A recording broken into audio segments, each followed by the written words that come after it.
Hello and welcome to Chemistry with Dr. Z. In this video, I will be covering all the main points you need to master in order to get 9 in your Paper 2 AQA GCSE Chemistry exam. The Paper 2 will cover topics from 6 to 10 in your specification. Topic 6 is about the rate and extent of a chemical change. It starts off with the rate of the reaction graph. And this is important because it can come up in the exams quite frequently. And in this one, in these graphs, they usually give you either the amount of the product formed with the time or the change in the amount of reactant over time. What you need to know here is that the steeper the line of the graph, the faster the reaction. So as you can see here, as we go up, it's steeper. And if the question is about the reactants over time, then the graph will be the opposite. And then to make it steeper, then you need to draw one below the first one if it's of higher rate.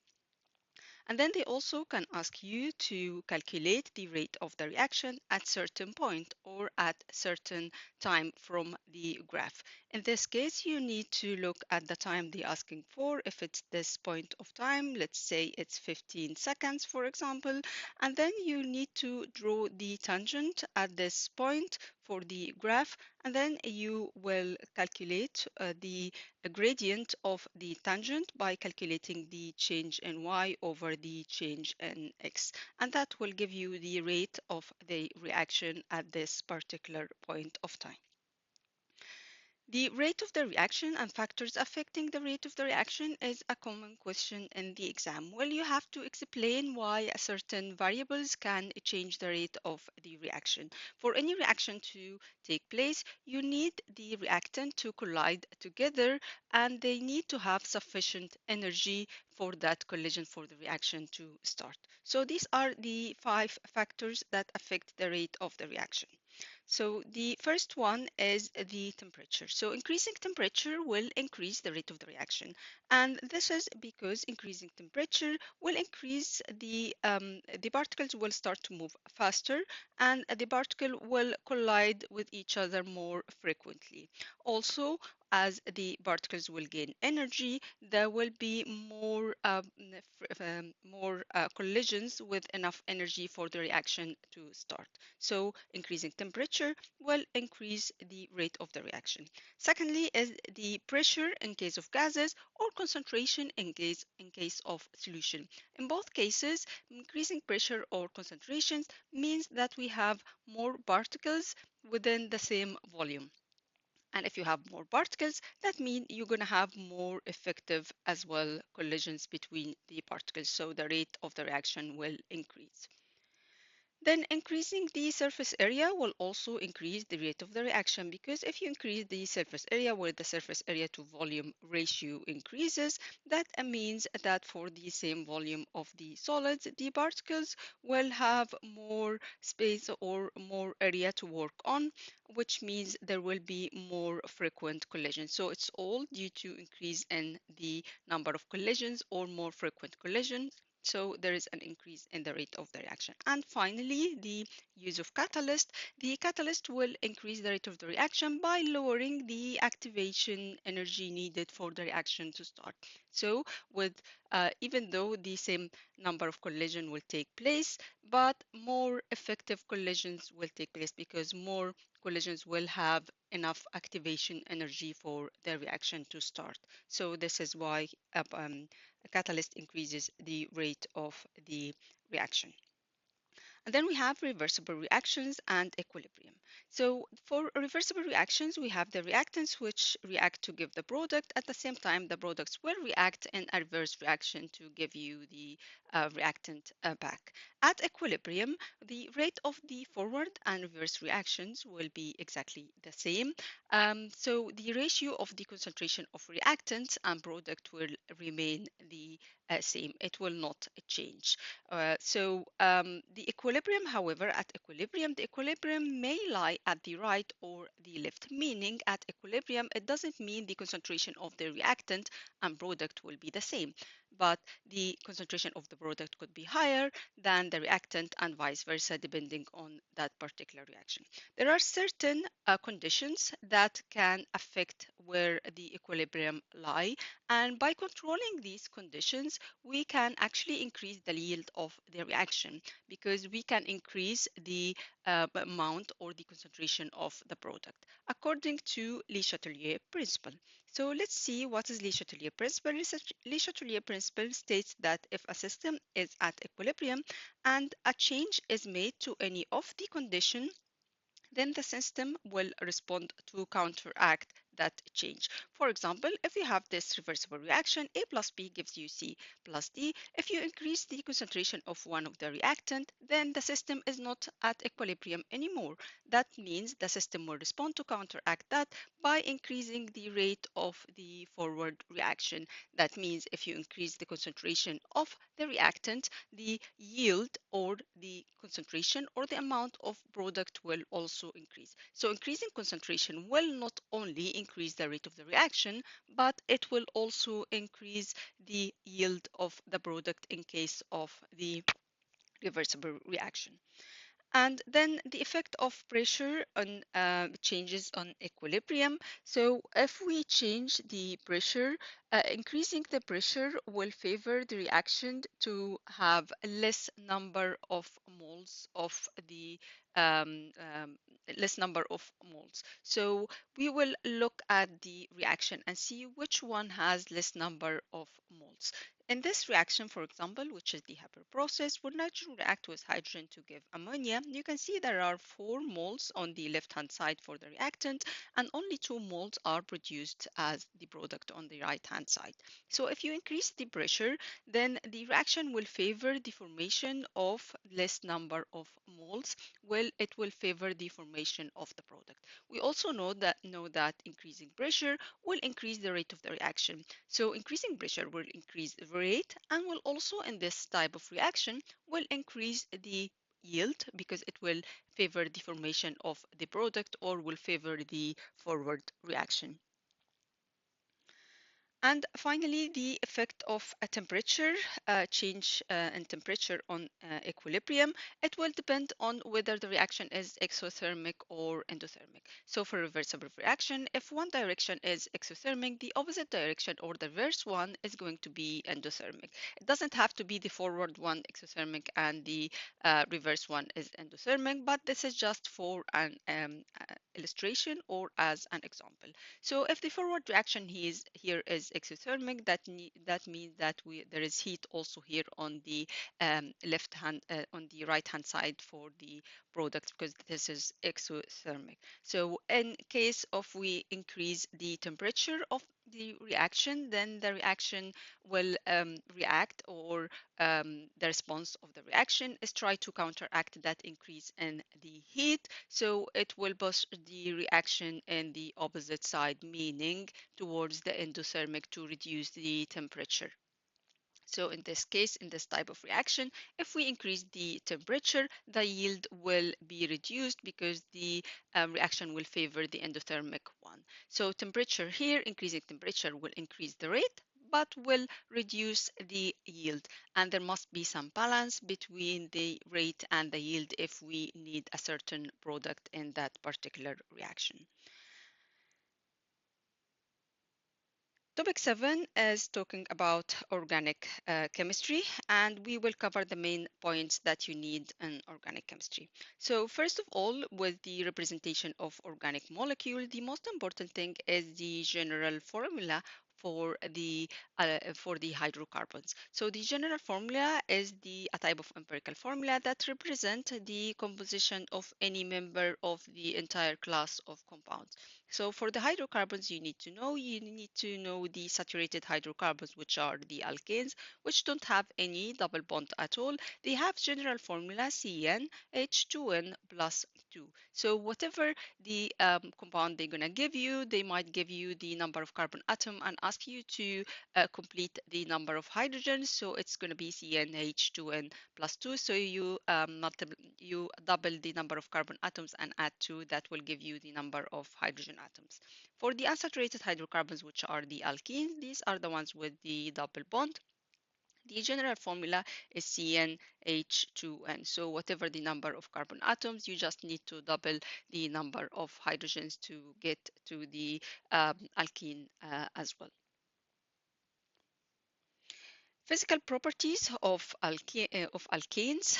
Boiling point is a typical question in the exam. Well, you need to know that as a homologous series, there is a gradual change in the physical properties with the increase of the number of carbon atoms within the series. So here for alkanes, there is an increase in the boiling point with the increase of carbon atoms in the chain. And this is because there is an increase in the intermolecular forces between the molecules, so they will need more energy in order to boil. Viscosity is another physical properties, and increasing the number of carbon atom will also increase the viscosity. So the reason why viscosity increases is because of the increase in the size and increase in the intermolecular forces between the molecules. Then we need to learn about the complete combustion. The most important thing about complete combustion is to know that in presence of excess oxygen, the hydrocarbons will burn completely to give only two products, which are carbon dioxide and water. It's very common in your exam that they will give you a certain hydrocarbon and ask you to write a balanced equation for the complete combustion. In this case, they're not going to give you the product. You need to know exactly that this particular hydrocarbon will react with oxygen to give only carbon dioxide and water, and then you need to balance the equation. Incomplete combustion is in case we don't have enough oxygen or in the absence of enough oxygen, then the hydrocarbon will burn not only to give you carbon dioxide and water, but it will also give carbon monoxide and sometimes also will give you soot, which is the carbon particulate. We're going to talk about the problems of associated with incomplete combustion, which are the carbon monoxide and carbon or particulate in topic 9. The separation of the crude oil using fractional distillation into fractions. So crude oil is the main source of the hydrocarbon. It's a mixture of different hydrocarbon of different lengths. So we have so many different hydrocarbons, and in order to use these hydrocarbons, you need to separate them into fractions based on their boiling points. So it's a very common question in the exam where they ask you to explain this process. To explain the process, you need to mention the following. First of all, that the oil has to be heated into a furnace, and then the vapors will go into a fractionating column. Always refer to the temperature gradient within the fractionating column, where the temperature is higher at the bottom and it's lower at the top. And the different fraction will separate at different places within the column, where the ones with the lowest boiling points will be collected at the top, and the one with the highest boiling point will be collected down as we go down the fractionating column. At the bottom, the fractions which are solid, like asphalt, wax, paraffin, lubricating oil, can be collected. So whatever the hydrocarbons or the fraction they're going to give you, just look at the boiling point, refer to the temperature gradient within the fractionating column, and say that the different components with the different boiling points, where will they be collected from the column, the one with the lowest at the top, and then as you go down the higher temperature, the one with the higher boiling point will be collected. The most of the products that we get from fractional distillation of crude oils are the long chain hydrocarbons, which are less useful than the shorter chains ones. This is why cracking is important, which is the process of breaking down the longer chain hydrocarbons to give the shorter chain hydrocarbons, which are more useful. In cracking, they usually ask about the conditions needed, and there are two main conditions. The first one is heating or high temperature because you need to heat the hydrocarbons to vaporize them. And then you either use a catalyst, a hot catalyst, where the vaporized hydrocarbon are passed over a hot catalyst and like silica or alumina, and that is a type of catalytic cracking. The other type of cracking is the use of high temperature and use of steam. So you use steam, mix the vaporized hydrocarbon with the steam, um, and then use high temperature again, so that will initiate the thermal decomposition. This is called steam cracking. So you always need to mention the high temperature, and I either mention the use of steam or the use of the hot catalyst. The product of cracking are usually smaller chain hydrocarbons and also alkenes. When we talk about alkenes, the usual question about alkenes comes about the addition reactions of alkenes. Alkenes have double bond, as we know, and addition reaction, this double bond will break one of these two bonds and two other atoms or groups will be added. So you don't need to panic if they give you any questions with molecules that you're not used to or you haven't seen before. Just look at where is the double bond. So if we have a double bond like this one within any structure or within any molecule, then you, for example, ask you to add chlorine, or what you need to do is to break this double bond and add two atoms of chlorine into the two carbons. So this is going to be the product to chlorine, and then whatever the other they're gonna give you. Sometimes they will even give you cyclic structures, so you don't need to panic at all. Just look at where the double bond, remove the double bond, and instead add the two atoms. Also, there is the addition of water. In case of addition of water, if we add water to this alkene, then you end up with an alcohol. So you have an OH added to one carbon and the hydrogen added to the other carbon. So this is an alcohol. One of the main questions that come in the exam as well is how to test for the double bond. And we use bromine water to test for double bonds because bromine water is orange in color. And if you add few drops of bromine water to your sample, if there is a double bond, then it will turn colorless because bromine will be added to the double bond. So this is a way to distinguish the alkane from the alkenes. Ethanol is the main alcohol that you need to learn about or know about. Ethanol is manufactured either by the hydration or addition of water to alkenes, as we have seen by the addition reaction. This is a reversible reaction, or by the fermentation of glucose. So, in fermentation of glucose, you have glucose, and then you use an enzyme and yeast, and this enzyme will do fermentation and will produce carbon dioxide and ethanol. They usually ask about the optimum conditions for the fermentation. So because it's enzymatic reaction, so it must have an optimum temperature, and the optimum temperature for the enzymatic reaction is 25 to 45 degrees. Because if the temperature is too low, the yeast would be inactive. Or the enzyme would be inactive. If it's too high, the enzyme as a protein will be denatured. And then it should be under slightly acidic condition. And finally, this reaction must be under anaerobic condition or in the absence of air, because if there is air, if there is oxygen, then the ethanol formed will be oxidized to give ethanoic acid. So we don't need the ethanoic acid, we need the ethanol. So this is why we need it under anaerobic conditions. As we said, oxidation of alcohols will give the corresponding carboxylic acid, which is another class of organic molecules. The usual question about carboxylic acid is the acidic properties of carboxylic acid. Carboxylic acids are acids. They have typical acidic properties. So these properties are that they dissolve in water to produce acidic solution which has pH less than 7.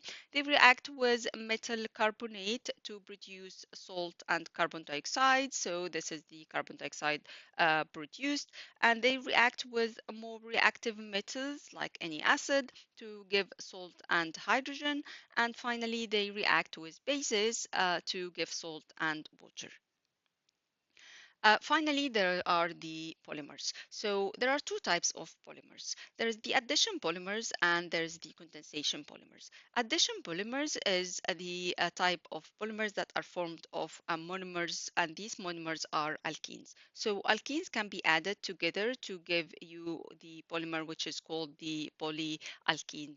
The alkene are the monomers and the alkenes are the polymer, and this is the repeating unit of polyethylene, for example. How to draw the structure of the polymer for addition polymer? So all what you need to do, you have n molecule of ethene that will react together to give you only one product. One molecule will be produced, or one product, which is the polyethylene or the polymer. So you only need to remove this double bond. So remove the double bond completely and only replace it with a single bond between the two carbons, and then add additional two single bonds on the sides of the two carbons that had the double bond.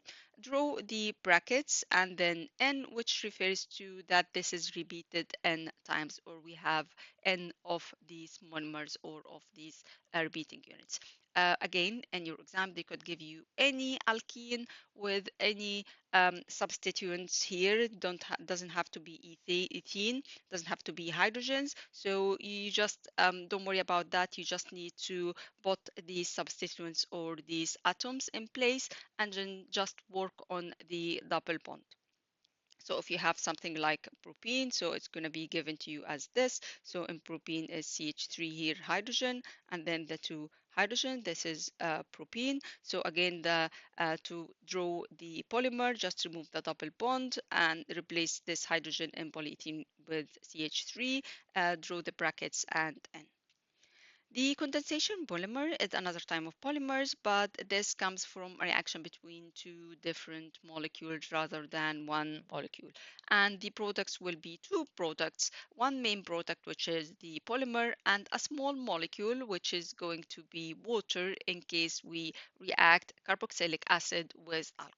So in condensation polymers, the carboxylic acids can react with polymers to give with alcohols to give you an ester bond, where the ester is the product of a reaction between alcohols and carboxylic acids to give you the ester. So in this reaction, the OH from the carboxylic acid group will react with the hydrogen from the alcohol. This is going to be removed as water molecule and will give you the ester group here that will link the different molecules together into polymer. For polymer formation, you will always find that the alcohol will have two hydroxyl groups and the carboxylic acid will have two carboxylic acid groups. This is why the different carboxylic acids will react with the different alcohols to give continuous carboxylic ester group and form the polymer. This is in addition to the water molecule as well.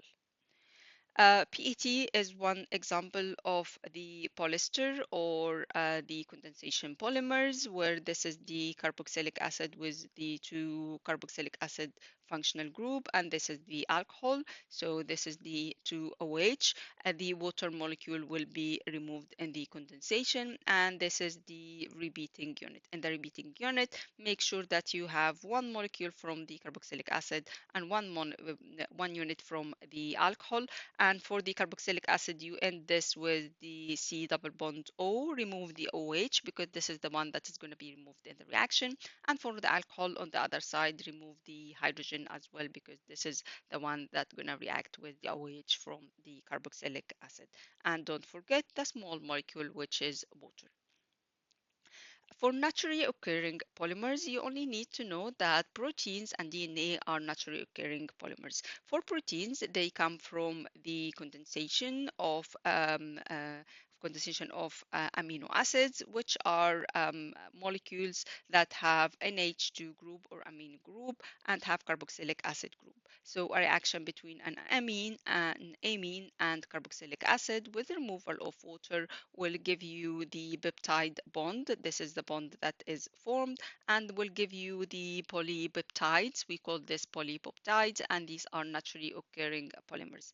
Also, the DNA, which is the deoxyribonucleic acid, which carries the genetic information. It has two polymer chains of monomers called nucleotides. So this is the most important information you need to know about the DNA as naturally occurring polymers that is formed of two polymer chains of monomers called nucleotide. Moving on to topic 8, which is the chemical analysis. The first thing you need to know is paper chromatography. This is a very common question in the exam. In paper chromatography, the things that usually come in the exams are related to how to perform paper chromatography. In paper chromatography, the most important points here is that when you put the starting line, or when you draw the starting line for paper chromatography, you need to use pencils and not a pen, because the pencil does not dissolve in the solvent, but the pen will dissolve in the solvent because it has dyes, and it can disturb the chromatography or the paper chromatography completely. In paper chromatography, you have the stationary phase and the mobile phase. The mobile phase is the solvent that you use, and different components in the mixture will have different solubility in the mobile phase.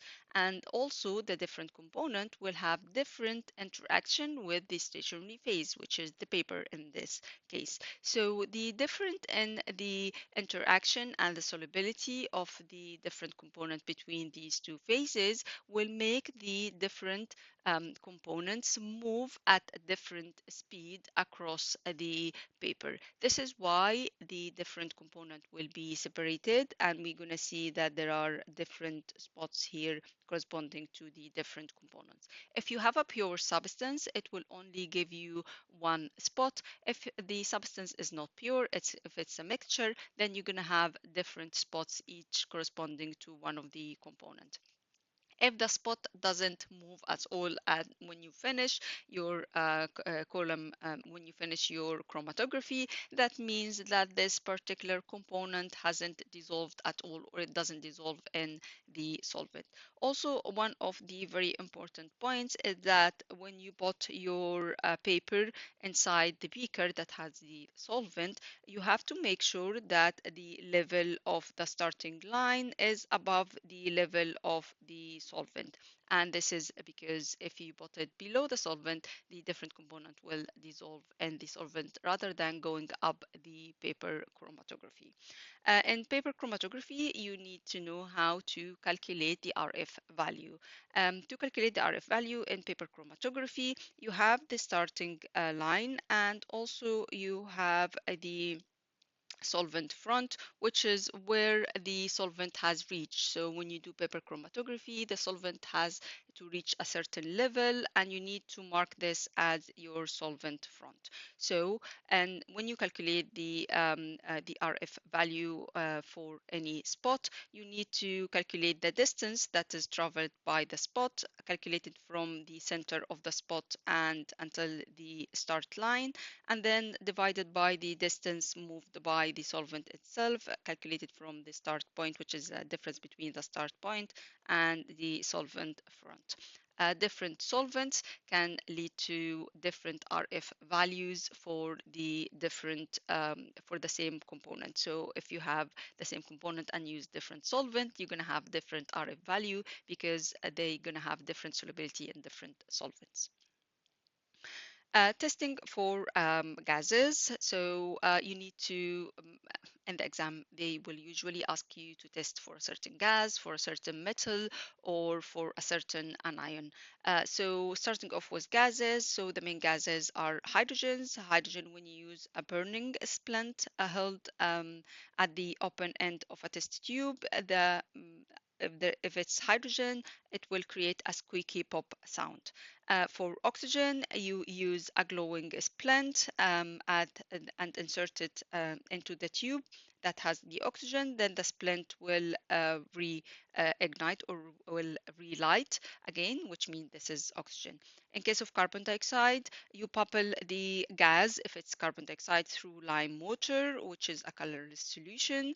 And if it's carbon dioxide, then you see that it will turn the lime water cloudy due to the formation of insoluble salt or insoluble solid. And then for chlorine, you use a damp litmus paper, and the chlorine will bleach the litmus paper. For cations or for metals, different cations can be tested. So first of all, the flame test. In flame test, you need to memorize the distinguished color of the flame when you use different metals or when we use different cations. So lithium in the flame test will give you crimson red flame. Sodium will give you yellow. Potassium will give you lilac. Calcium will be orange red, and copper is going to be green. You need to memorize these ones. We can also test for cations by the formation of insoluble solids or insoluble salts when some metals react with, or some cations react with sodium hydroxide.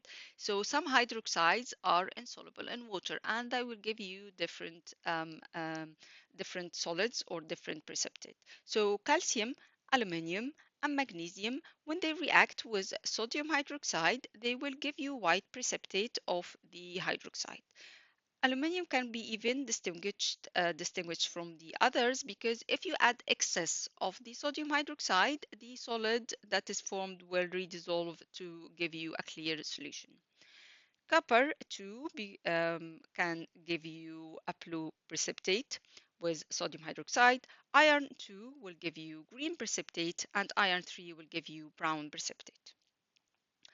To test for anions, which are the negatively charged part of the molecules, we have carbonate. So to test for carbonate, we know that metal carbonates react with acid to give carbon dioxide. So to test for or detect the presence of carbonate, you can react them with dilute acid, like dilute hydrochloric acid, for example, and that will give you the carbon dioxide. Then you can test for the carbon dioxide using the lime water test.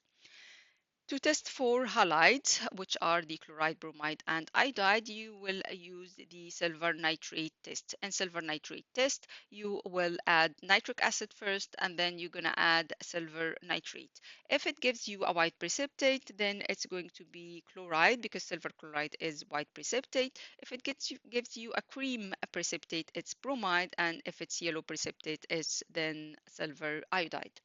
And then finally, testing for sulfate. So sulfate can be tested for using barium chloride, because barium sulfate is insoluble white precipitate. So first you use dilute hydrochloric acid, you add that to your sample first, and then you add few drops of the barium chloride. If it's a sulfate salt there, then you're gonna see a white precipitate of barium sulfate. Finally, there is the instrumental test for metal ions. The only thing you need to know here is the name of the test. The name of the test is the flame emission spectroscopy, and usually they ask you to mention what is the instrumental method that you can use to test for metal ions. The advantage of this type of method is that it's accurate, sensitive, and rapid, which is more advantageous compared to the chemical tests. Topic 9, which is the chemistry of the atmosphere and global warming. First of all, they usually tend to ask you about the change in the composition of the air across the years, how the different the air composition changed. So billions of years ago, the air atmosphere started off with mainly carbon dioxide. And then, due to volcanic activity, nitrogen started to build up in the atmosphere. And then carbon dioxide started to decrease. And carbon dioxide decreased because carbon dioxide is a very soluble gas, and it dissolved in the water that was formed due to the condensation of water vapor, and it formed sedimentary rocks. And then later on, as algae started to form and plants, the carbon dioxide that was dissolved in water was taken up by the algae and plants.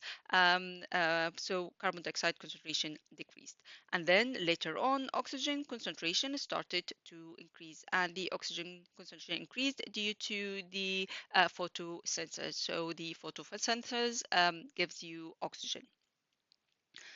Formation of crude oil, they can ask you to explain how crude oil were formed. Crude oil will formed from the planktons or these algae and these plants used to live under the water millions of years ago. So when these plankton died, they were buried under a sedimentary rock, and then they were subjected to high temperature and pressure.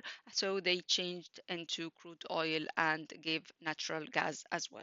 For coal, coal is different from crude oil because coal came from trees. So millions of years ago, the trees were buried under dirt and water.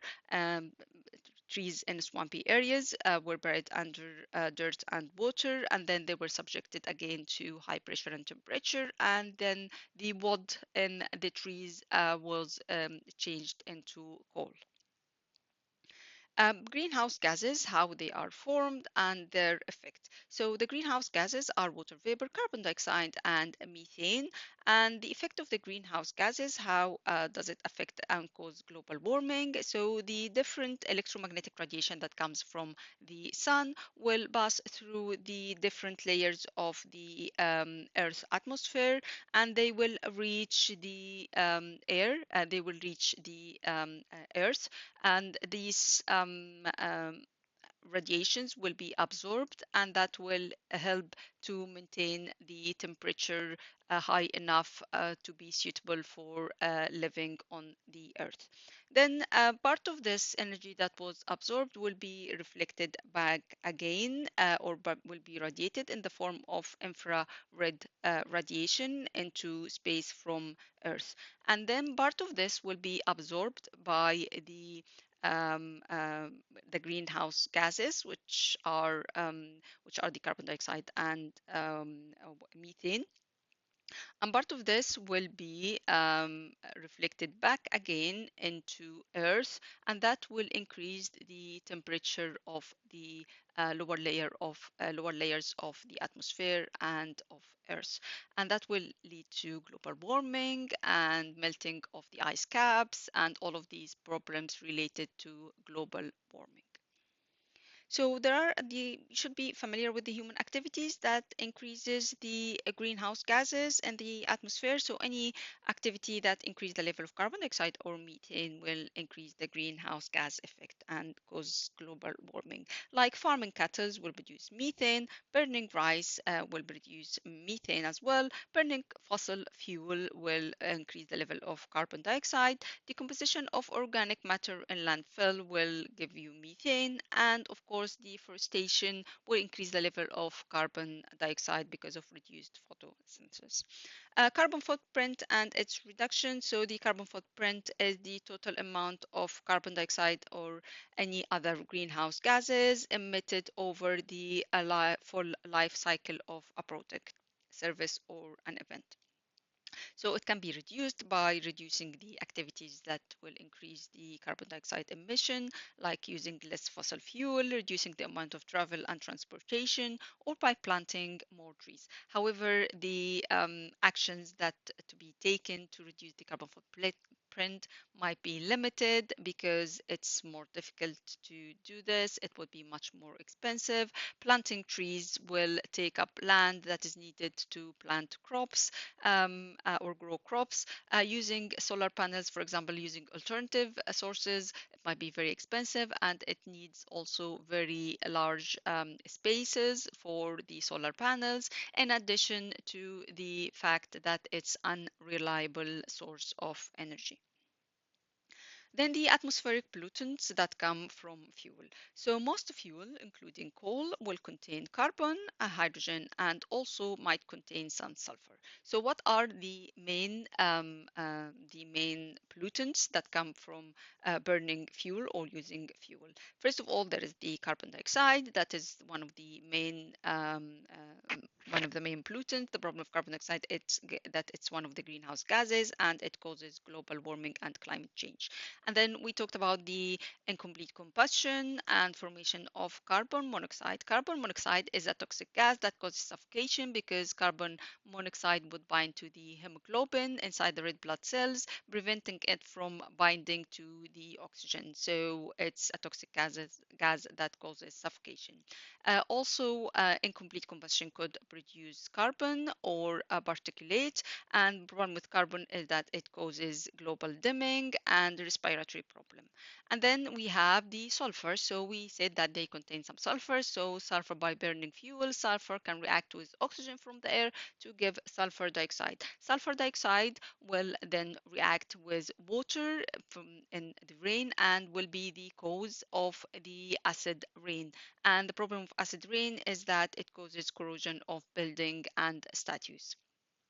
And then in car engines, when we burn fossil fuel or the petrol, there is a very high temperature produced where when nitrogen and oxygen from air can react together to give nitrogen oxides, and nitrogen oxides as well will accumulate in the air and they will dissolve in water from rain and cause acid rain, which causes the same problems here, corrosion of building and statues. Finally, the topic 10, which is using resources. I'm going to focus on the most important topics within this particular topic, which is the first of all is the HEPR process. So the HEPR process is the production of ammonia from nitrogen and hydrogen. The source of ammonia is air. The source of hydrogen is natural gases and hydrocarbons.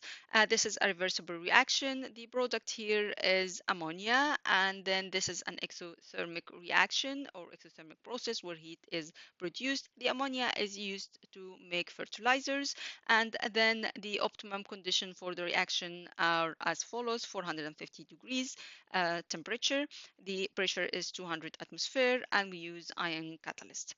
So the stages of the HEPR process, you need to know that nitrogen and hydrogen are mixed together first, and they are compressed using high pressure 200 atmosphere, and then the temperature is increased to 450 degrees.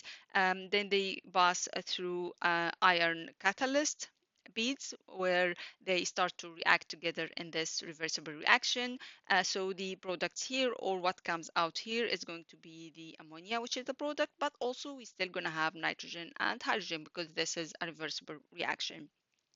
And then at the end, you need to separate the ammonia from the hydrogen and nitrogen. To do so, you need to cool the receiver tank here. When you cool it, only ammonia will be liquefied and can be collected here. The ammonia can be removed as a liquid, while hydrogen and nitrogen will remain as gases, and then they can be recycled back into the process. The how to balance the different conditions of the HEPR process to balance between the yield, rate of the reaction, and the cost. First of all, it's talking about the temperature. We said the temperature, optimum temperature is 450 degrees.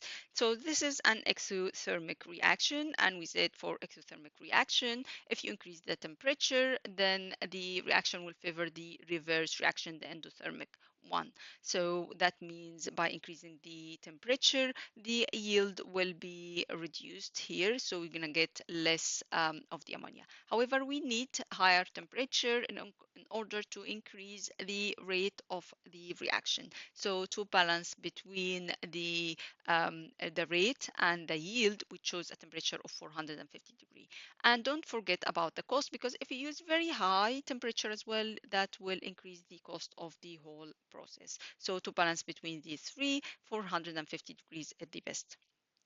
For the pressure increasing, this is for this reaction because there are less number of moles in the product here. So increasing the pressure will increase the yield, will favor the forward reaction. Also, increasing pressure will increase the rate of the reaction because of the increase in the collision between the reactant. So increasing pressure overall will increase both. However, we need to also look at the cost and safety. So if we use too high pressure, that means that will increase the cost of the process. And also there is a problem with the safety. So the optimum pressure here to balance between those is 200 atmosphere. And finally, the use of the catalyst. The catalyst is important here to increase the rate of the reaction, but it will not affect the yield because the catalyst will increase both reactions, the forward and the back and the reverse reaction. Since we talked about the Haber process, we must talk about fertilizers. So fertilizers will provide mineral ions needed for the healthy growth of plants. The most important type of fertilizers you need to know about is the NPK fertilizer, which is fertilizer that contains nitrogen, phosphorus, and potassium. So in here is nitrogen, P is the phosphorus, and K is the potassium. So any fertilizer compound that contain either nitrogen, phosphorus, or potassium will contain these, will be considered as the NPK fertilizers. So ammonium ion and nitrate ion will be source of the nitrogen, phosphate ion will be source of phosphorus, and then any potassium compound that is soluble will be source of potassium. And these are some examples where what are the essential elements in each of those. In your exam, they can give you different fertilizers and ask you which elements are there. And then we're mining raw material for fertilizers. So you need to know that phosphate rock cannot be used as fertilizers because they are not soluble, they are insoluble. So, but they are used to make fertilizers. So for the phosphate rock, you can react it with different acids, which will give you different product, and you need to know these products. So phosphate rock, when they react with nitric acid, they will give you two products, which are calcium nitrate and phosphoric acid. The phosphoric acid itself that is produced will be neutralized with ammonia to give ammonium phosphate. So these are the two product formed. And with sulfuric acid, that will give you single superphosphate, which is a mixture of calcium sulfate and calcium phosphate. With phosphoric acid, will give triple superphosphate, which is calcium phosphate. Making ammonium sulfate we need to make ammonium sulfate, which is used as a fertilizers. We make it industrially and we can make it in the lab. This is the flow chart of the process of making this ammonium sulfate industrially, where the air react with sulfur to give sulfur dioxide, and then this is react with water to give sulfuric acid. The ammonia is produced through the Haber process as we have described it, and then sulfuric acid react with the ammonia to give the ammonium sulfate. This reaction is a continuous process that produces a large scale of the ammonium sulfate. However, ammonium sulfate can be also made in the laboratory where you can measure a certain amount of a certain volume of ammonia, like 25 centimeter cubed, and then you're going to do like a normal titration with sulfuric acid, so you can know exactly where is the end point or where's the neutralization point, and then you can calculate exactly how much you need to use of the sulfuric acid with that much of the ammonia, and repeat this process without the use of the indicator and then you're gonna make the ammonium sulfate. You need to evaporate the water and get the ammonium sulfate in the lab. So in the exam, they can ask you to evaluate these two processes, and to do so, the main things you need to mention here is that the industrial process is a continuous process, and that the reactant are made from raw material like sulfur, air, and water, and also it can produce huge quantity and it's made quickly. This is on the other side, where in the laboratory method, it's not a continuous process, it's a batch process where you make small quantities every time. It's very slow process, and the reactant need to be purchased from a chemical supplier. Of course, you can also refer to the cost. Running a cost is different here. It's for the industrial method, it's an automated process, and that will reduce the labor and the cost, while the one in the lab is of higher cost. Another topic that sometimes comes in the exam is the life cycle assessment. So, life cycle assessment is a complete analysis of the impact of the manufactured product on the environment. And there are four main stages that you need to comment on for the life cycle assessment, which are the extraction and processing, the production, consumption, and disposal.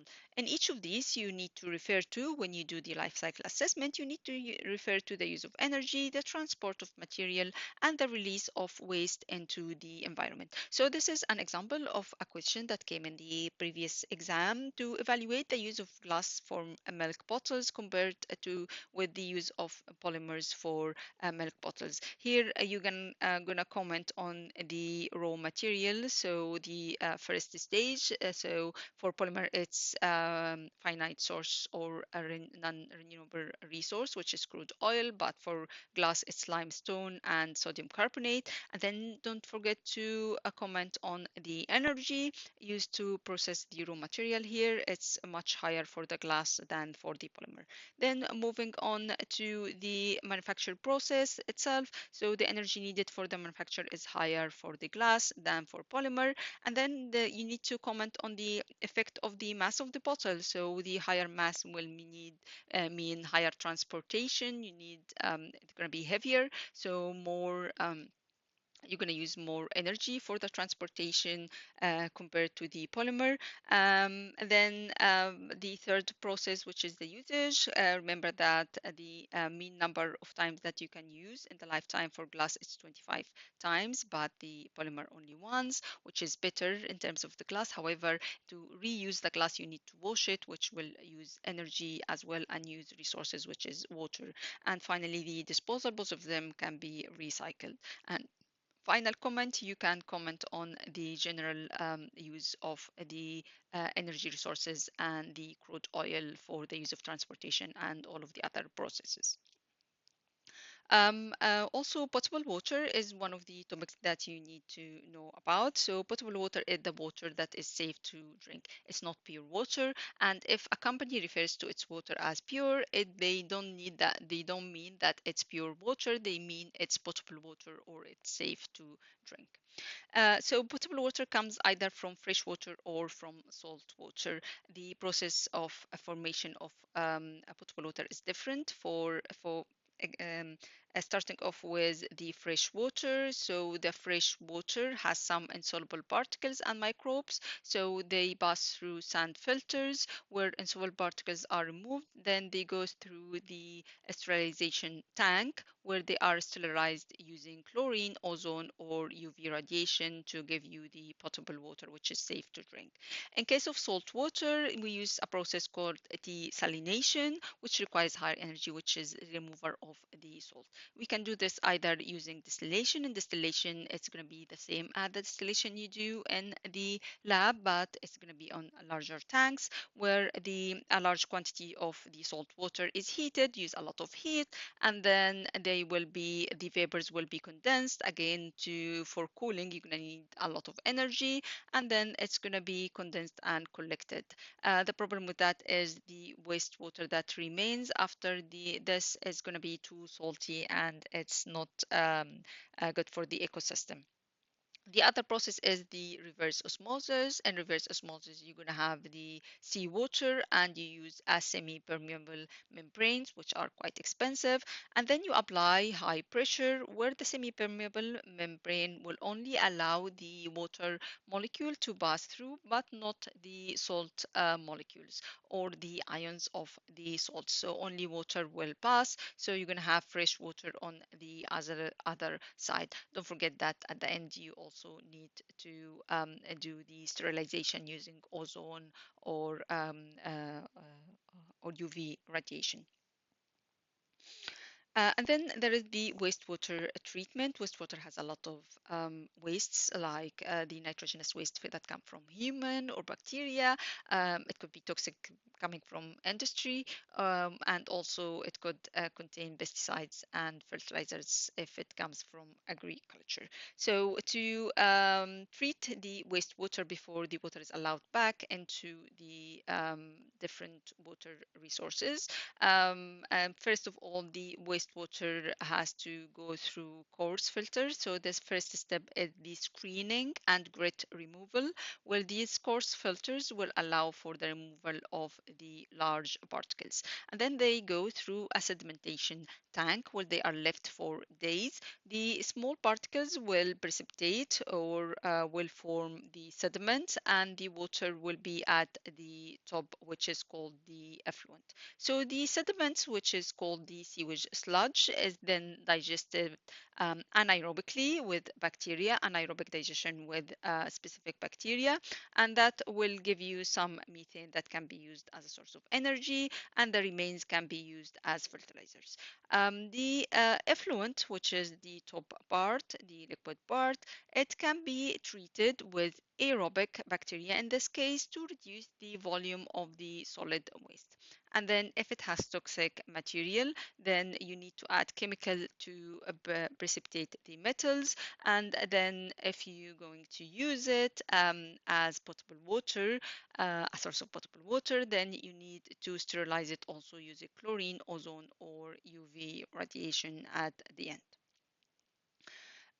When we talk about using materials and metals, you need to talk about corrosion, where a lot of metals are prone to corrosion. And corrosion comes from the oxidation of the metal. So when metals are subjected to air, they can react with oxygen and they can be oxidized. So the metal becomes weaker over time and it will eventually just change from being the metal into being the metal oxide. Rusting is a form of corrosion, but it needs a reaction of iron or steel with not only with oxygen but also with water. So rusting is a product of a reaction between iron, oxygen, water to give hydrated iron oxide. The hydrated iron oxide is orange-brown substance, which you normally see on the surface of rusty object. So it needs for rusting, we need both the oxygen and we also need the water. So in order to prevent rusting or prevent corrosion, especially rusting, you need to remove the substances that cause it rusting. So oxygen can be removed by storing the steel or by storing the material under unreactive nitrogen or argon, so remove the oxygen completely, or you could use a desiccant, which is a substance that will absorb water vapor, so remove all the water from the environment around your material. Also, you can use physical barriers to oxygen and water, like painting, oiling and greasing, or coating with plastic. There are several methods to prevent corrosion: electroplating, sacrificial protection, and galvanizing. So electroplating, when you have your metal, which is the iron, and you cover it with a layer of another metal, which is not reactive with air, like silver, for example. In this case, you use electrolysis. So you use the cathode from iron and the anode from silver, and then the electrolyte must contain the silver ion like silver nitrate, and then the silver will be reduced and it will coat the will coat the iron. There is also the sacrificial protection, where if you mix the iron with another metal which is more reactive, like zinc, then the zinc will be the one that will react with oxygen and water and will be oxidized rather than the iron itself. In this case, you're gonna end up with sacrificing the zinc in favor of the iron, so that will reduce the rusting. Galvanizing is a process of coating the iron with a layer of zinc. Well, the zinc itself will be oxidized, but the iron will not. So it's a protection of the iron. Finally, we will talk about polymers. So the polymers, there are different polymers which have different properties, and depending on the polymer and the process, how they will form. So for example, polyethylene, which are the polymers, which are some of the addition polymers we talked about. There are two types of these, which are the low density polymer and the high density polyethylene. So the difference between these is the difference in properties and uses. The low density one is flexible and reactive and can be made into films, so it's mostly used in carrier bags, while the high density one is strong and flexible and resistant to shattering, so it's used in plastic bottles, pipes, and buckets.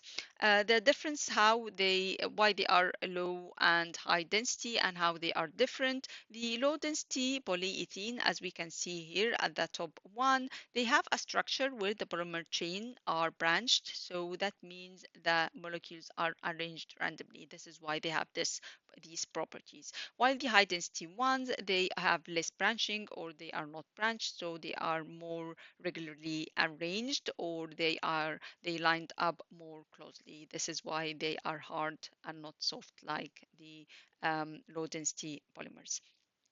Finally, there is the thermosoftening and thermosetting plastics. So plastics are another type of polymers, and there are two types of these depending on how they respond to heating. So the thermosoftening plastic will melt on heating, and the main reason for that is because the molecules or the layers of the polymers don't have a covalent bonding in between them, so that allows them to move over each other when they are heated, so they melt.